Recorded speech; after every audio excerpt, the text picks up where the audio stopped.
Assalamualaikum warahmatullahi wabarakatuh. Anak-anakku yang saya banggakan, hari ini adalah pembelajaran daring bahasa Indonesia. Pada pembelajaran hari ini, kita akan membahas tentang menyusun teks laporan hasil observasi. Pada bab 1, yaitu laporan hasil observasi, ada banyak subbab. Subbab yang pertama yaitu menginterpretasi isi teks laporan hasil observasi. Kedua, menganalisis isi dan aspek kebahasaan teks laporan hasil observasi. Tiga, memperbaiki isi teks laporan hasil observasi.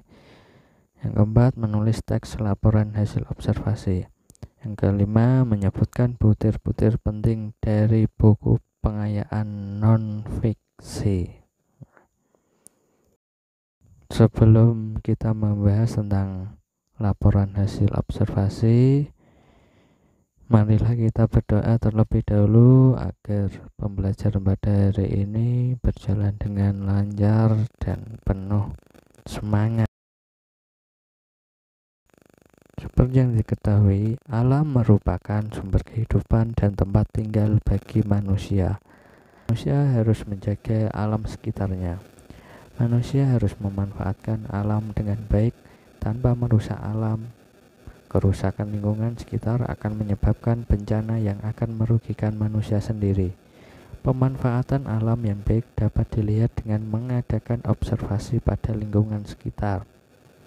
Hasil observasi tersebut dapat dituangkan dalam teks laporan hasil observasi. Apa yang dimaksud dengan teks laporan hasil observasi? Ya, Anda dapat mempelajarinya dalam pembelajaran berikut ini. Sebab yang pertama itu menginterpretasi isi teks laporan hasil observasi. Di sini kita akan membahas tentang teks laporan hasil observasi dan teks deskripsi. Apakah sama antara teks laporan hasil observasi dan teks deskripsi?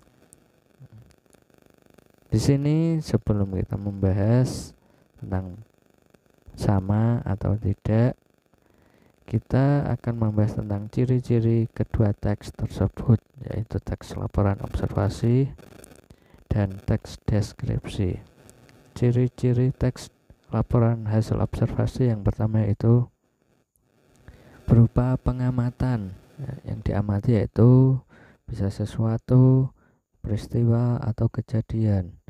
Yang kedua, cirinya adalah disertai bukti. Harus ada bukti dalam membuat teks laporan hasil observasi. Yang ketiga yaitu berisi fakta.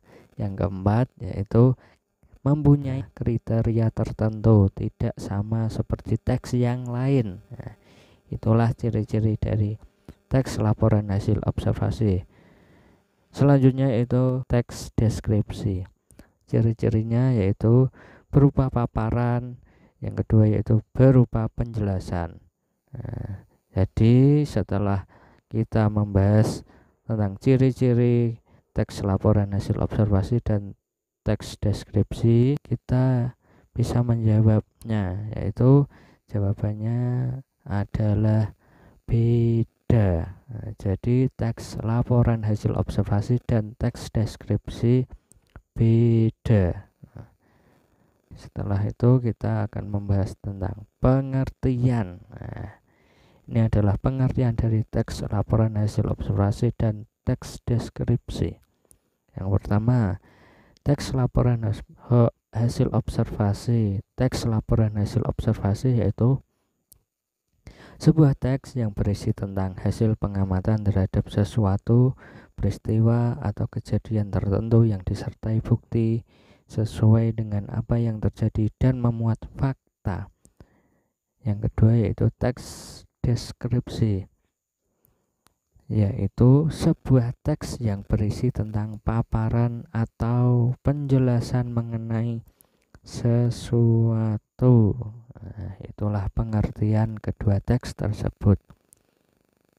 Setelah kita membahas tentang pengertian teks laporan hasil observasi dan teks deskripsi. Selanjutnya kita akan membahas tentang perbedaan kedua teks tersebut, teks laporan hasil observasi dan teks deskripsi. Yang pertama, kalau teks laporan hasil observasi bersifat global dan universal atau umum, sedangkan teks deskripsi bersifat unik dan individual, mempunyai ciri tertentu.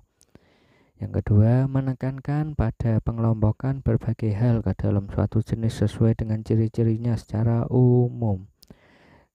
Kalau teks deskripsi menekankan pada uraian bentuk, ciri-ciri serta keadaan suatu hal yang dideskripsikan pada waktu dan tempat tertentu.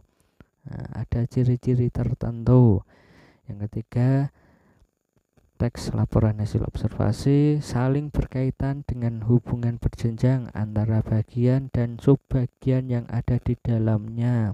Ada jenjangnya. Kalau yang teks deskripsi hanya berkaitan dengan hubungan antara keseluruhan dan bagian-bagiannya. Itulah perbedaan antara teks laporan hasil observasi dan teks deskripsi. Selanjutnya adalah cara mengetahui isi teks laporan hasil observasi, yaitu dengan cara meringkas. Pada saat MTS atau SMP kalian pasti pernah yang namanya meringkas. Kita ulang lagi, ringkasan yaitu pokok pikiran yang dirangkai menjadi satu dengan tetap mempertahankan urutan isi bagian dan pendapat pengarang. Itulah pengertian dari ringkasan. Kemudian langkah-langkah meringkas. Langkah-langkah meringkas. Yang pertama, kita harus memahami isi teks. Yang kedua, menemukan gagasan pokok pada setiap paragraf. Karena setiap paragraf ada gagasan pokoknya. Yang ketiga, merangkai gagasan pokok menjadi sebuah paragraf. Gagasan pokok tadi dijadikan sebuah paragraf. Yang keempat, mempertahankan urutan isi dan sudut pandang pengarang. Jadi sudut pandang pengarangnya dipertahankan alias tidak dirubah. Selanjutnya adalah fungsi teks laporan observasi. Fungsinya yaitu menjelaskan kegiatan pengamatan yang dilakukan. Yang kedua, memberikan informasi kepada pihak berwenang untuk berbagai kepentingan. Itulah fungsi dari teks laporan hasil observasi. Setelah itu, bacalah teks yang berjudul jenis dan bentuk hujan. Ini adalah sebuah contoh teks laporan hasil observasi. Dibaca dan dicermati.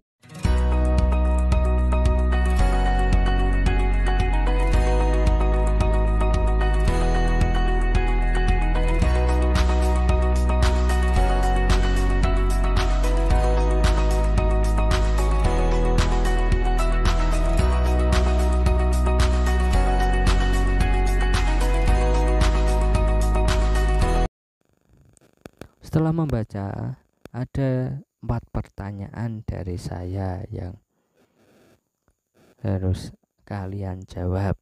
Pertanyaan pertama, jelaskan apa yang dimaksud dengan teks laporan hasil observasi.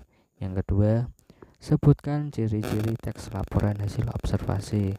Yang ketiga, jelaskan pendapat Anda tentang pengertian hujan menurut teks tersebut atau teks di atas. 4. Jelaskan jenis-jenis hujan sesuai dengan bacaan tersebut.